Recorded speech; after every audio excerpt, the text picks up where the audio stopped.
Hello everyone and welcome back to TSN or the SASUKE Nerds, and today will be a different type of video to what you would normally expect on this channel. For the longest time, I've been wanting to make list type content, but never had the time because of either Ninja Warrior news coming out that I have to focus my attention on, or just not finding a good enough idea for a video. In the first episode of what I expect to be a new series, I will be ranking every variation of an obstacle from worst to best, with the focus today being a staple of the show and Ninja Warrior as a whole, the infamous Cliffhanger. To date, there have been 8 unique variations of the Cliffhanger ever since its introduction in SASUKE 4. Now, I'm not going to be exclusively ranking each Cliffhanger based on how hard it is. I'm also going to be taking into factor how the obstacle looks and functions, its impact on the show, as well as how unique the variant is from its contemporaries. Another thing to point out is that this is just my own personal opinion, and if you disagree with me, that is perfectly okay, as no two people will have the same opinions.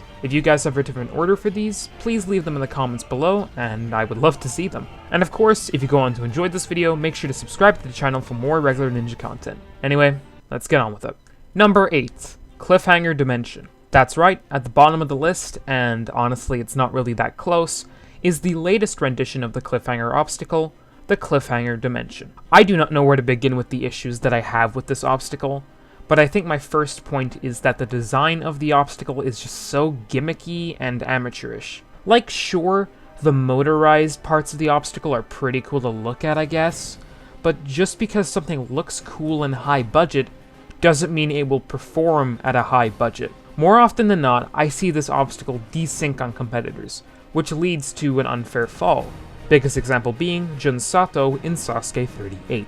Not to mention, if we are to believe production, in SASUKE 37, the damn thing didn't even work as intended, as the motor stopped working after the slightest bit of rain, even though the obstacle before it, which was also motorized, the Planet Bridge, worked just fine. Another thing to note is that honestly, this Cliffhanger didn't make any sort of impact on the overall results, as in the first tournament that it actually worked properly, Yusuke won, and the tournament after that, Tatsuya Tada cleared it with relative ease. In its first 3 tournaments, the average clear rate of the Dimension was around 33%, which is far higher than almost every other variant that came before it in the same time span.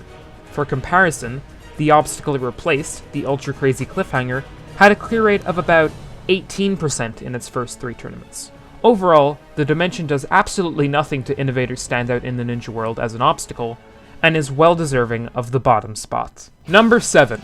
The original Cliffhanger. Now, I know it might be a bit unfair to put the first version of an obstacle towards the bottom of the list, but honestly, I don't even really dislike the original Cliffhanger, because at the time, this thing was a very deadly obstacle, and the first true test for the competitors that wasn't the pipe slider. The original Cliffhanger scores a 10 on impact for sure, as it ushered in the era of Stage 3 being a true test of upper body, and the separator of competitors that were just pretty good, to the ones who had a shot to win.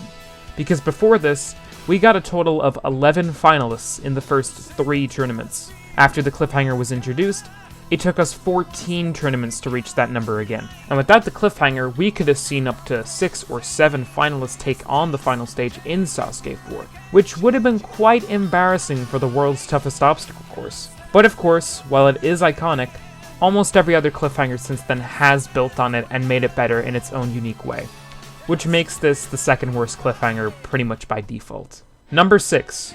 Cliffhanger Dancer. The first true modification to the Cliffhanger. The Dancer came immediately after Kazuhiko Akiyama's Kansen Seiha in SASUKE 4. While I do think overall it is a better obstacle and more difficult than its predecessor, honestly, I was going back and forth between having the original version over it, mainly because this obstacle didn't really have the impact it was expected to. As in 9 attempts on the obstacle, 6 people cleared it, which is very poor numbers for a Cliffhanger even in its second iteration. It did provide us with some cool moments for sure, such as Shingo Yamamoto beating it in SASUKE 5 and Kenji Takahashi's heartbreaking fail in SASUKE 7, but it has the distinguishment of being one of only 2 variants, along with the Ultra Crazy Cliffhanger, to be replaced without the motive of a Kanzen Seiha, which goes to show how underwhelming and disappointing the obstacle was. Not a bad Cliffhanger on its own for sure, but disappointing it is. Number 5. the Ultra Crazy Cliffhanger. Speaking of the Ultra Crazy Cliffhanger, I do think that this is a decent variant, and one that I was super excited to see in action when it was introduced in Sasuke 32. And not only did we get 2 crazy flips instead of 1, but the final jump had a motorized ledge that moved up and down. Of course, though, we all know how that ended, as the obstacle was beaten in its first tournament, which was an incredible moment for sure, but from the standpoint of it being a new cliffhanger, it was kind of embarrassing. Despite this, I do think the Ultra Crazy Cliffhanger is a solid variation. One that doesn't feel too overkill, while innovating well from the original Crazy Cliffhanger variants. My only main complaint about it is that it really ushered in the era of the massive difficulty spike up to the cliffhanger, as the first half of Stage 3 was honestly pretty easy. But still, it's not bad at all, and it's certainly a better variant than what came after it. Number 4. Cliffhanger Kai. Arguably the most well-known variant from the past, the Cliffhanger Kai is always the first thing I think of when I hear the word cliffhanger. While nowadays you'd probably consider this to be an easy obstacle, and some of you might even think that you could clear it easily if you could try it, just go back to Sasuke 9. You go from a variant like Cliffhanger Dancer, and turn it into this. Now yes, like the Cliffhanger Dancer and Ultra Crazy, we gotta clear on this obstacle in its first tournament. But not only was that moment absolutely insane and extremely tense the whole way through, it was also Makoto Nagano who did it. So what else did you expect? The Cliffhanger Kai essentially solved all of the old issues that its predecessor had, which that it simply wasn't a good enough filter between competitors who weren't good enough to be serious contenders and those who were stars of the show. My favorite moment from this variant was Shunsuke Nagasaki's progression through the obstacle in the first half of his career. In Sasuke 15 and Sasuke 16, Nagasaki just could not hack this obstacle, failing on the first ledge in 15 and the second in 16. However, thanks to some dedicated training and a general improvement in his skill, Nagasaki's third attempt was the breakthrough he needed, with him clearing it and going on to become the first clear of the hardened third stage. An iconic variant for sure, and one that fits nicely in the top half. Number 3. Crazy Cliffhanger. This pick is likely to be the most controversial, as with the Crazy Cliffhanger, you either love it or you hate it. And personally, I absolutely love it. While a massive difficulty spike in Stage 3 for sure, this type of obstacle is what new director Masato Inui needed to make the new era of Sasuke stand out from the crowd, which I do admire from the 28 to 31 era in general. Inui's risk-taking in this period of the show, while often poorly executed, did result in some iconic and beloved obstacles, and for me at least, the Crazy Cliffhanger tops the lot. The design has been repeated and used in virtually every single corner of the ninja world ever since its inception. First it was American Ninja Warrior adopting it for Season 7, and then from that, basically every ninja show across the world had a Crazy Cliffhanger in some way. Not only is it iconic, however, it gave us some incredible moments as well. From the initial reveal and attempts in Sasuke 28, Yusuke Morimoto's clear of it in Sasuke 29, Shinya Kishimoto and Tomohiro Kawaguchi clearing it in Sasuke 30, and of course, on his 4th attempt at it, Hitoshi Kano finally defeating it in Sasuke 31. I love the Crazy Cliffhanger, not only for these moments, but for how it shaped the entire sport along with it. Number 2.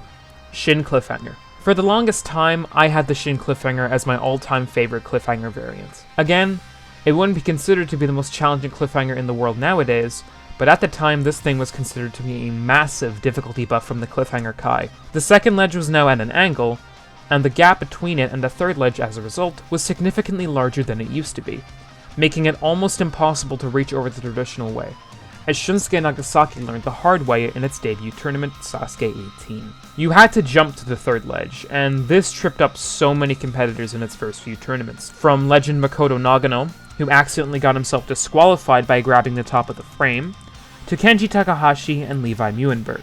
It took 3 tournaments of attempts for us to finally see it clear, with Toshihiro Takeda being the one to do it in Sasuke 21.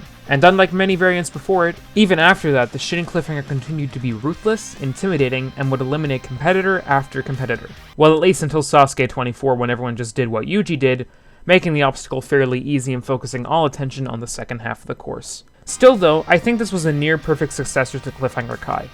One that felt natural and not too different from what was done in the past, while still being just as much of a difficulty spike as each variant that came before it. Not to mention, easily my favorite moment to come from this obstacle was the Kong Cross in Sasuke 23.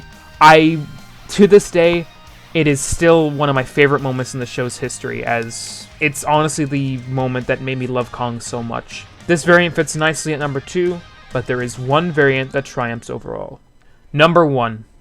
The Ultimate Cliffhanger. Monster 9's final variant is also my all-time favorite cliffhanger. Words cannot describe how 7-year-old me reacted to seeing this obstacle for the very first time. It seemed like something no superhero, let alone human, could defeat. From the sharp angles of the first and second ledges, to the large gap to the third ledge on top, and of course, that infamous tiny 15cm ledge towards the end. And of course, that leap from that ledge to the final, excruciatingly long ledge to finish. This truly earned its name. It is the ultimate cliffhanger, and nothing has even come close to it since. Hell, it's so good that A&W has just kept building on it for the past decade now. Which honestly, I think Sasuke would have probably also done had Monster 9 not gone under. Because in my opinion, the ultimate cliffhanger has the best design of any cliffhanger by a mile. Every piece of it, especially the Sasuke 26 and 27 version, is pretty much perfect to me. And Sasuke 25's ultimate cliffhanger, while also fantastic, does suffer from one fatal flaw, which is of course that the third and fourth ledge was just way too overkill.